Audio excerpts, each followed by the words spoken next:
अगर मोदी जी इनको हलवा भी खिलाएंगे और कहेंगे मीठा हलवा है, तो ये कहेंगे नहीं हलवा फीका है, चीनी मीठी थी खाली।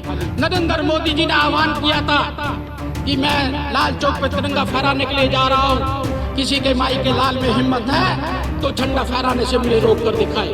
तिरंगा फहराने वालों को, जिन्होंने तिरंगा का अपमान किया है, जिन्होंने और धर्म का वहां पे झंडा फहराया, जब आइडेंटिफाई करते हैं तो यही कांग्रेस के लोग उन लोगों के लिए 70 वकील खड़े करते हैं, उनको बचाने के लिए खड़ा करते हैं।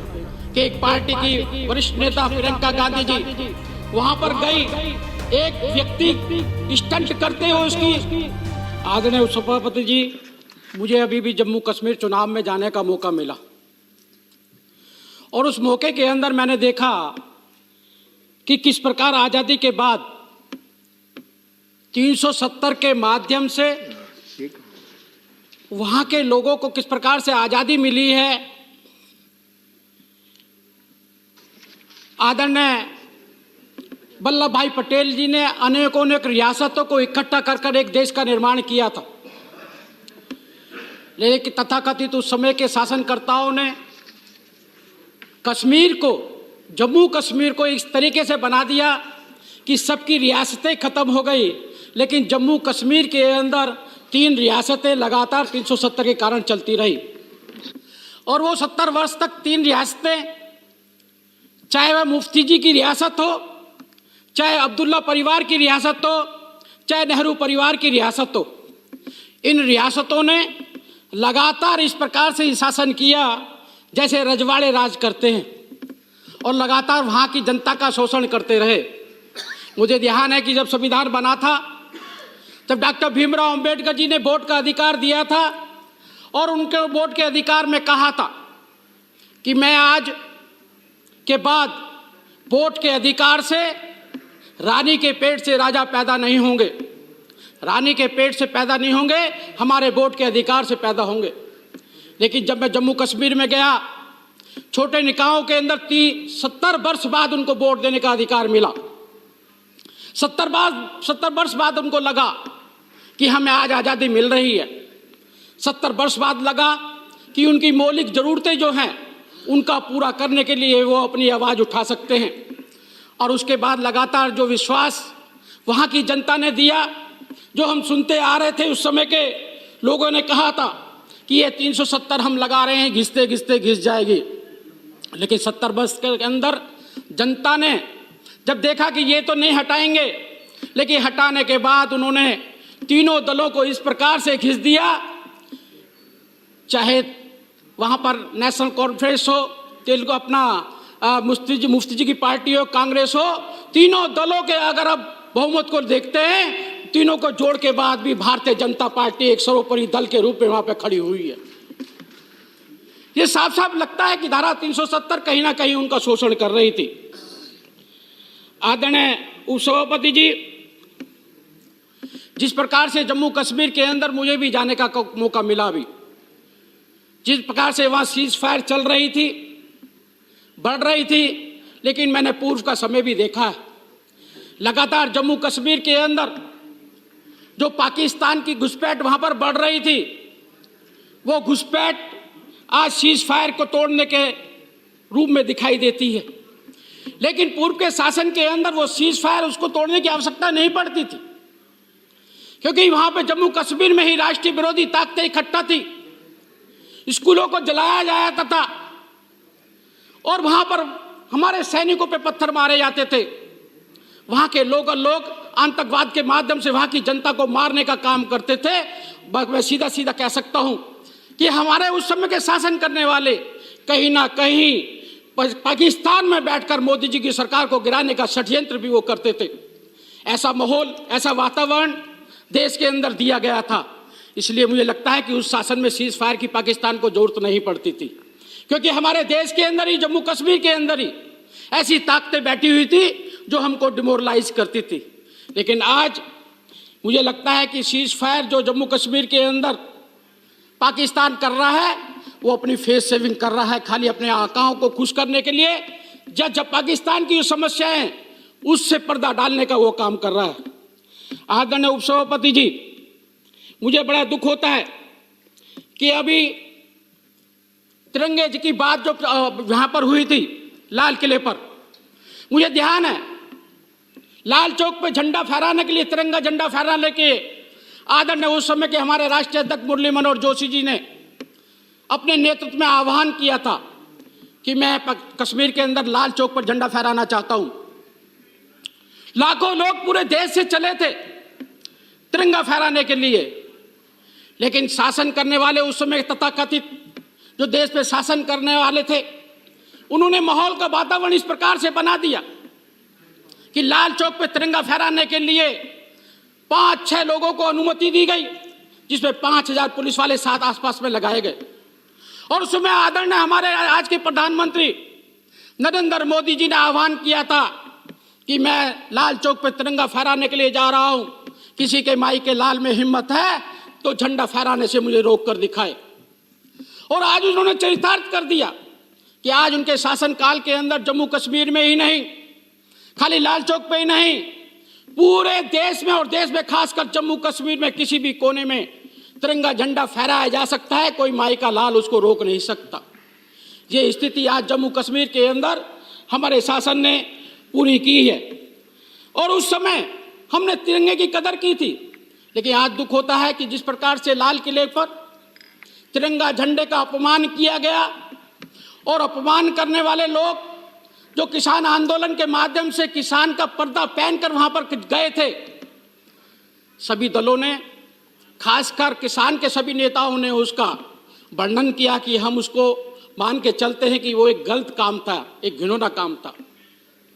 लेकिन दुख जब होता है कि तिरंगा फहराने के जो तिरंगे का अपमान करने वाले लोग थे, उनको सजा देने की बात होती है तो सभी कहते हैं कि उनको सजा देनी चाहिए।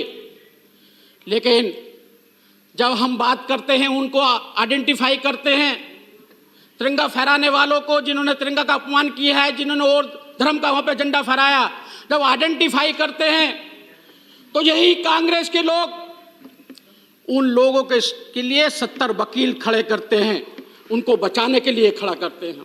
बड़ा दुख होता है कि एक पार्टी की वरिष्ठ नेता प्रियंका गांधी जी वहां पर गई, एक व्यक्ति स्टंट करते हुए उसकी किसी प्रकार से उसकी मृत्यु हो गई।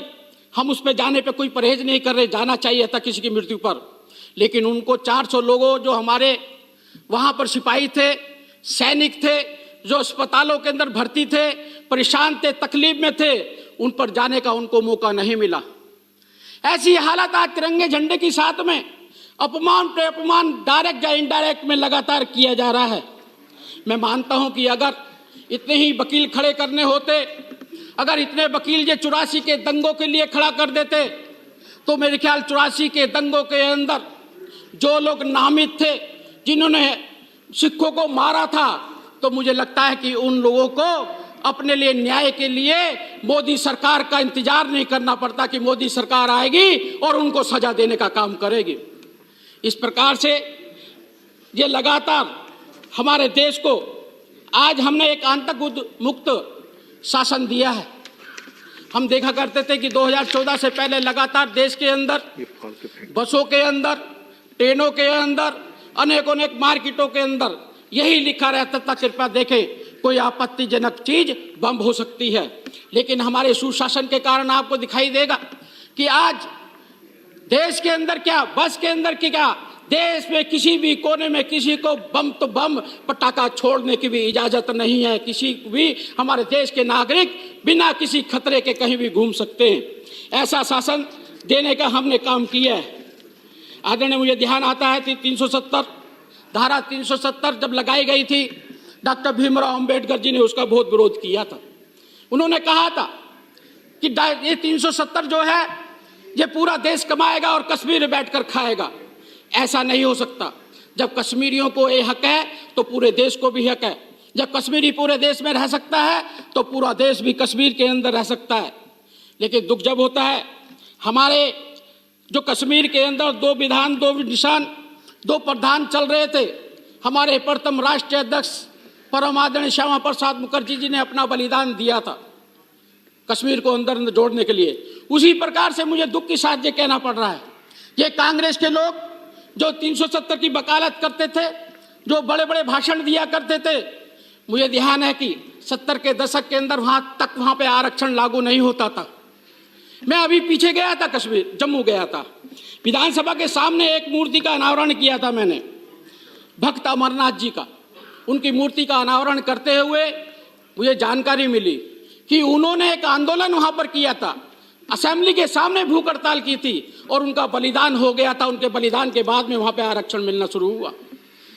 आदरणीय महोदय, 370 हटने के बाद में आज बड़ी बड़ी बातें की जा रही हैं कि नौकरी में ये हो गया, नौकरी में ये हो गया। किसी को ये चिंता नहीं थी कि लाखों वाल्मीकि समाज के लोग जो जम्मू कश्मीर के अंदर रहते थे, उनके बच्चे डॉक्टर बन गए, इंजीनियर बन गए, प्रोफेसर बन गए, अनेकों अनेक उन्होंने शिक्षाएं प्राप्त की। लेकिन वहाँ की सरकार ये कहती थी कि 370 के तहत हम आपको सफाई कर्मचारी ही बना सकते हैं, हम आपको कोई नौकरी नहीं दे सकते। ऐसा घिनौना अपराध अनुसूचित जाति वर्ग के लिए किया गया, उनके लिए नहीं, डॉक्टर अंबेडकर के लिए भी ऐसा ही किया गया। डॉक्टर अंबेडकर जी का सिर्फ एक ही कसूर था कि वो 370 नहीं चाहते थे। डॉक्टर अंबेडकर जी का एक ही कसूर था कि मजबूत भारत चाहते थे। डॉक्टर अंबेडकर जी का यही कसूर था कि वे तुष्टीकरण की नीति को नहीं चाहते थे। इसी का कारण है इस कांग्रेस सरकार ने अपने शासनकाल के अंदर, इनकी शासनकाल का जब कांग्रेस खत्म हो गई और उनको भारत रत्न जब मिला, जब गैर कांग्रेसी सरकार देश के अंदर थी, ये उनका 36 का आंकड़ा जो डॉक्टर अंबेडकर जी के लिए था। आदरणीय उपसभापति जी, मैं दिल्ली में पैदा हुआ हूँ और दिल्ली में जब बच्चों को घुमाने के लिए जाते थे और जब हम मार्केट में घुमा करते थे, बच्चों को दिखाया करते थे, अनेकों अनेक समाधियाँ दिखाया करते थे, अनेकों अनेक संग्रहालय दिखाया करते थे। क्योंकि मैं दलित समाज से आता हूँ, इसलिए हमारे बच्चे भी पूछता करते थे, पापा सबकी समाधियाँ दिखाई देती हैं, सबके संग्रहालय दिखाई देते हैं, डॉक्टर अंबेडकर की समाधि कहाँ है और डॉक्टर अंबेडकर का संग्रहालय कहाँ है। बड़ा दुख होता था कि जिस समय डॉक्टर अंबेडकर जी का अंतिम सांस ली, उस समय के शासनकर्ताओं ने doctor Ambedkar ji dead body को यहाँ से, दिल्ली से कहीं भी अंतिम संस्कार नहीं करने दिया और उनको बम्बे ले आकर उनका अंतिम संस्कार किया गया।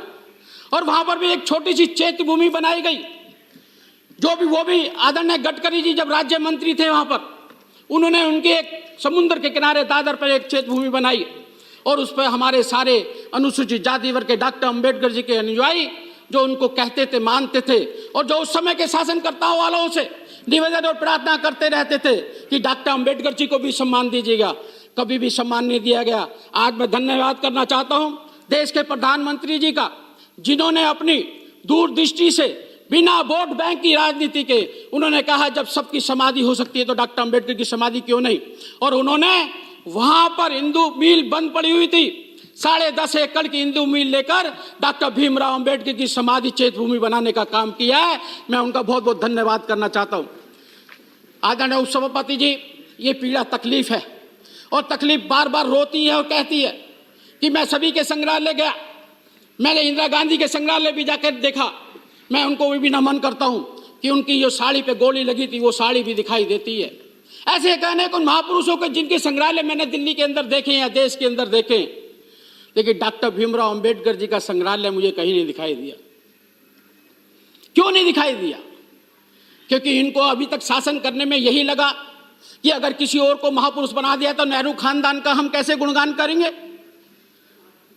आज मुझे मालूम पड़ रहा है जब 26 अलीपुर रोड से डॉक्टर भीमराव अंबेडकर जी का सामान उठाकर बाहर फेंक दिया था इन कांग्रेसियों ने, और वो सामान उठाकर उनकी साथ में नानक रत्न जो अजगले थे, वो सामान को लेकर नागपुर से 35 किलोमीटर दूर चिंचोली गांव अपने यहाँ ले गए थे और वहां पर उस सामान को रखा गया। और मुझे ध्यान आता है 2013 के अंदर एक मीडिया ने आवाज उठाई कि डॉक्टर भीमराव अंबेडकर जी का ये सामान, जो एक घर के अंदर रहने वाला व्यक्ति होता है, उसकी चारपाई भी होती है, उसकी कुर्सी भी होती है, उसकी टेबल भी होती है, पढ़ाई का सामान भी होता है। वो वायसराय थे, कोट भी पहना करते थे, टाइयां भी डाला करते थे। जब मैं वहां पर गया, जाकर मैंने देखा सारी टाइयों को दीमक खा गया है। माननीय दुष्यंत जी, आप कंक्लूड करें, आपका समय पूरा हो रहा है। जी जी, 2 मिनट नहीं, 2 मिनट नहीं, आप समय कम है, आप कंक्लूड करें। Concluding sir please. टाइयों को भी दीमक खा गई है, कोटों को भी दीमक खा गई है, जिस संविधान, जिस टाइपराइटर से संविधान लिखा गया Please. वो भी टूट गया, जिस कुर्सी पे बैठते थे वो कुर्सी भी टूट गई है, लेकिन कभी इन्होंने चिंता उसकी नहीं की। आज वहां पर 13 एकड़ जमीन के अंदर डॉक्टर अंबेडकर जी का संग्रहालय बनाने का हम काम कर रहे हैं। आदरणीय उपसभापति जी, लगातार जिस प्रकार से कांग्रेस ने एक मंच हो सकती और विरोधी दलों ने बना लिया कि हम सीए का भी विरोध करेंगे, सीए लाना चाहते थे। माननीय CA से- दुष्यंत जी खत्म करें आदरणीय प्लीज। अध्यक्ष जी, माननीय दुष्यंत जी खत्म करें। मैं कहूंगा मुझे 2-3 मिनट दे देंगे तो मैं अपनी बात को पूरा रख दूंगा। जो CA से समय अगर तय है, लाभ होने वाला था तो समय- दलितों का लाभ होने वाला था। समय की सीमा है। अंदर इन्होंने किया। और मैं तो अंतिम में खत्म कर रहा हूं साहब, सीए जीएसटी सारे इनके बनाए कानून को हम लाने का काम कर रहे हैं। इनकी विरोध की मानसिकता धन्यवाद, इस धन्यवाद प्रकार से बन माननीय गई दुष्यंत है। जी। अगर मोदी जी इनको हलवा भी खिलाएंगे धन्यवाद। और कहेंगे मीठा हलवा है तो ये कहेंगे नहीं हलवा फीका है, चीनी मीठी थी खाली। धन्यवाद, बहुत बहुत धन्यवाद। धन्यवाद।